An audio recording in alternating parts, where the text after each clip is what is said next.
This is going to be the story on how I went from a previous 8-year weightlifter to disabled, all from taking an antibiotic.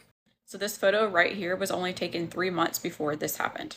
And then this photo right here was taken only 1 month before this, just to give you an idea on how quick the muscle atrophy and nerve damage happened. So flashback to 2019, I had been living an active and healthy lifestyle for the last 8 to 10 years weightlifting. I traveled a bit, just, living my life normally until everything changed. So I went to the doctor complaining of UTI-like symptoms, telling them that I think that I had a UTI. First thing that they do, obviously, is get you to collect a sample and test it. Even though my test came back negative for a UTI and no other testing was done, they just prescribed me an antibiotic anyways. And he did it under the suspicions of, well, we really don't know. Maybe it could be a kidney infection then. And I remember kind of being confused, like, wait, do I obviously not have a bladder infection? Like, what is this specifically gonna treat? And I remember him telling me that, like, it doesn't matter. Whatever it is, it's just going to get rid of it. Just take it. What I would do to go back and not take it. So just to give you an idea, I had only taken an antibiotic once or twice in my entire adult life for dental work when I got my wisdom teeth removed. And I've always tried to avoid medication unless necessary just because of the active and healthy lifestyle that I've always lived. So I was a little hesitant, right? But my bladder was in pain, and so I just kept telling myself, like, it's just an antibiotic. Everyone has to take antibiotics when they get sick. Like, it's going to be okay. Just take it. It was not okay. So initially, when I took the antibiotic and finished out my course, nothing happened. I didn't have an immediate response to it. Some people have that happen to them, but that absolutely didn't happen to me. Like, everything was fine.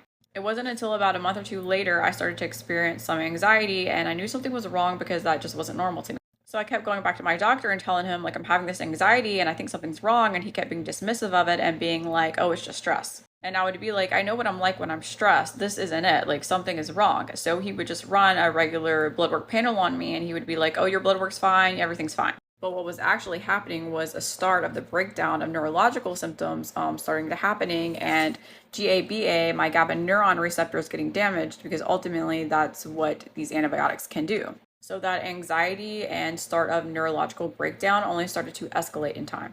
So where a couple months down the road, I was now experiencing full-blown panic attacks. My anxiety had increased to a point to where I just seriously just knew, something wasn't right. I was feeling mentally agitated, overstimulated. I was starting to have sensory issues, feeling sensory overload a lot. Like, I had no idea why any of this was happening, and I had never experienced anything like this in my life, and my doctor just obviously kept being dismissive of it. Physically, though, was not interfering with my life at this point. So because doctors were being dismissive, I was just carrying on with my life normally. I was still weightlifting, training 5 days a week in the gym, and physically, though, everything was fine.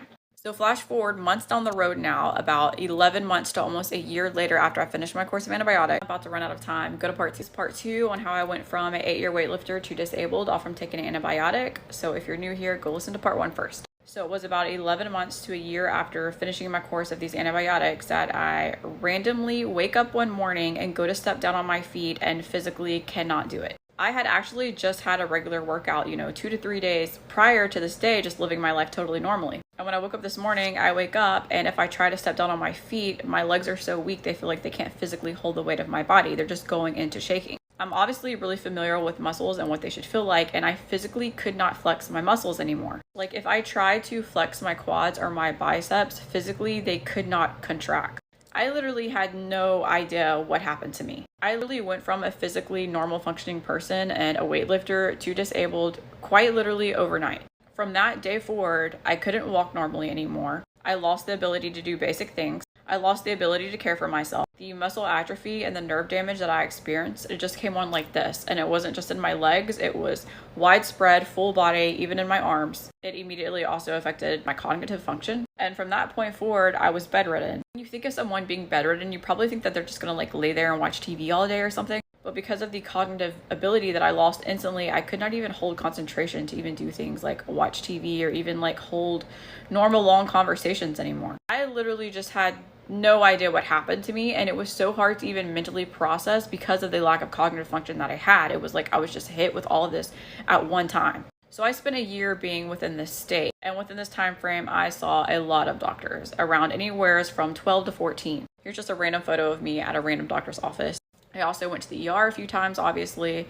They never really could find anything. You can literally see in this photo, looking at my arms, just how thin they got. And even in my face, how all my muscles just went limp. So I saw specialists, all different type of doctors in different fields. Even had a doctor come to my house one time to look at me. I even branched out towards not just seeing medical doctors, but even holistic doctors and naturopathic doctors. Literally even went and saw someone with healing abilities. I mean, you can only imagine how desperate I was to try to heal and just to figure out what happened. I eventually started to get IV therapies from regenerative medicine doctors, which just essentially just vitamins, minerals, and just like nutrition for my body during this time because I didn't know what else to do. And I was told that I would start to feel better within about 6 months, but I only ended up declining within this time frame. Like looking back, the photos just always blow my mind.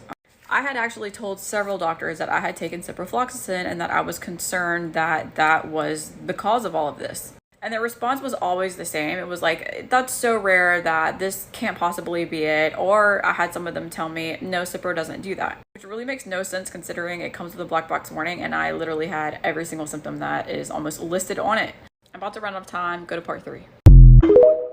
If you don't already know my story from the new faces that are around here, I previously, for 10 years or so, was living a very holistic wellness type lifestyle and lived my life very health consciously until I was prescribed an antibiotic for the first or second time in my entire adult life.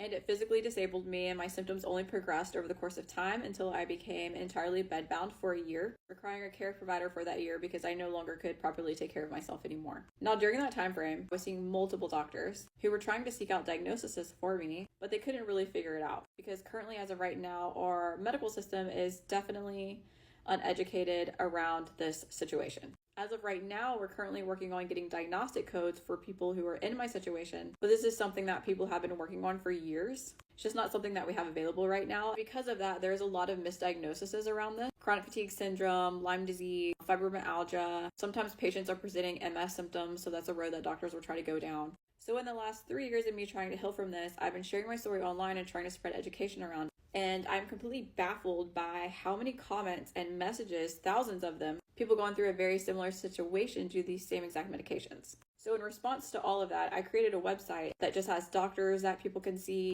links, articles, resources, ways to understand how to support yourself.